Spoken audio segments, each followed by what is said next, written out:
En ce temps-là, un lépreux vint auprès de Jésus. Il le supplia et tomba à ses genoux, lui dit: « Si tu le veux, tu peux me purifier. » Saisi de compassion, Jésus étendit la main, le toucha et lui dit: « Je le veux, sois purifié. » En l'instant même, la lèpre le quitta et il fut purifié.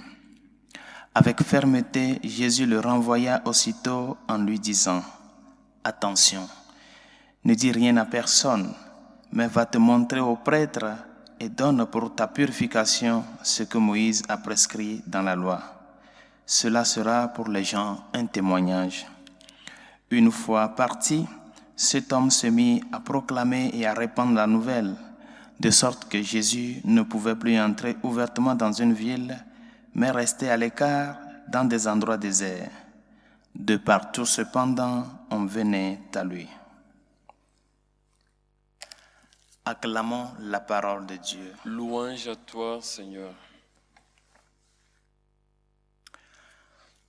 L'ordre de garder le secret messianique dont nous parle l'évangile de ce jour, c'est-à-dire cette interdiction que le Seigneur prononce de ne pas faire public, rendre public le miracle qu'il a opéré. Ce secret messianique ne peut pas se comprendre dans toute sa splendeur si l'on ne tient pas compte de ce que le même Seigneur dit dans d'autres passages de l'Évangile en appelant cela son heure. Mon heure n'est pas encore arrivée. Mon heure n'est pas encore arrivée. Cela peut paraître surprenant que le Seigneur fasse une interdiction sur un bien qu'il a fait.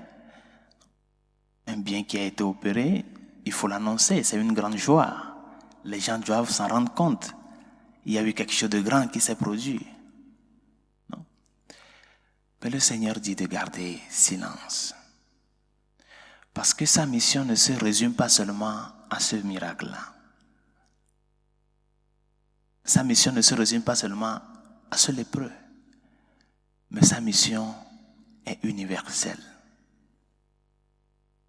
Ceux qui ont une certaine proximité avec le Seigneur, les apôtres, les disciples, qui partagent une certaine intimité et proximité directe avec lui, ont cette capacité, ou bien ont eu, par la force de l'Esprit Saint, voyant ce que le Seigneur faisait, écoutant ses paroles, ont eu cette révélation de pouvoir confesser la divinité et la condition de Messie du Seigneur. Nous avons écouté Saint Pierre, c'est sa confession. D'autres disciples ont eu à confesser la divinité de Jésus-Christ. Par contre, ceux qui ne font pas partie du groupe direct du Seigneur sont incapables de pouvoir découvrir en lui, de découvrir son vraie identité, sa vraie personne, qui il est. Et c'est pour cela que le Seigneur veut que ce qu'il réalise comme des œuvres grandioses, des œuvres qu'on peut dire que ça sort de l'ordre du normal, il ne veut pas que ça se fasse public. Pourquoi? Parce que il faut qu'il parvienne à l'accomplissement de l'œuvre du salut. Et par conséquent, le Seigneur ne veut pas que son messianisme soit mal interprété, qu'on puisse interpréter son messianisme par rapport à un miracle fait à un moment T. Non, il ne veut pas ça. Il veut que son heure parvienne, afin que de cette heure-là, que chacun puisse voir de par ses propres yeux que vraiment celui-là, il est Dieu, il est Fils de Dieu. Et cette heure, ce sera l'heure de la croix, la passion, mort et résurrection de notre Seigneur Jésus. C'est ça l'heure grande, le moment où tout sera au découvert. Nous verrons tout. Il n'y aura plus d'intermédiaires, mais tout se fera voir dans sa grandeur, dans sa splendeur. Et la vérité elle-même proclamera et rendra témoignage d'elle-même. Et c'est dans ce contexte que nous nous situons avec la réalité du secret messianique. Ce n'est pas pour dire que non, le Seigneur ne veut pas qu'on sache qu'il est en train de... Non.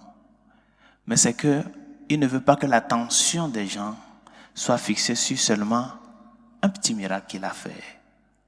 Pour penser qu'il est venu pour faire juste ce genre de trucs. Non. Les miracles viennent confirmer l'enseignement du Seigneur.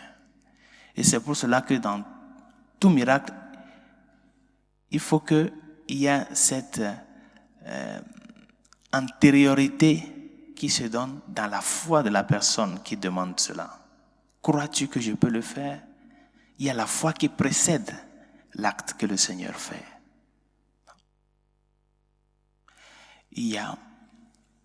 Nous tous, nous savons que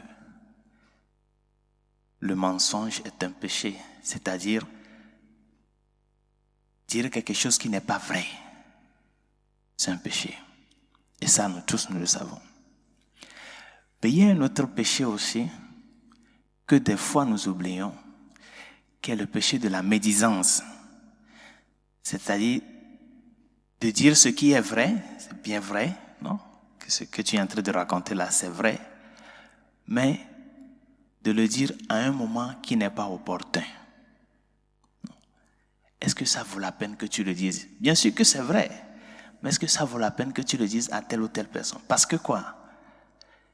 Même si tu es en train de proclamer cette vérité, tu le dis, peut-être le moment là que tu es en train de la dire n'est pas le moment adéquat. Et peut-être le fait de le dire en ce moment peut toutefois rompre avec un plan d'avant. Un plan qui est en cours. Et c'est ce que le Seigneur aujourd'hui nous enseigne. Apprendre à lutter contre ce péché de la médisance. Bien sûr que ce que tu racontes c'est vrai, mais ce n'est pas le moment.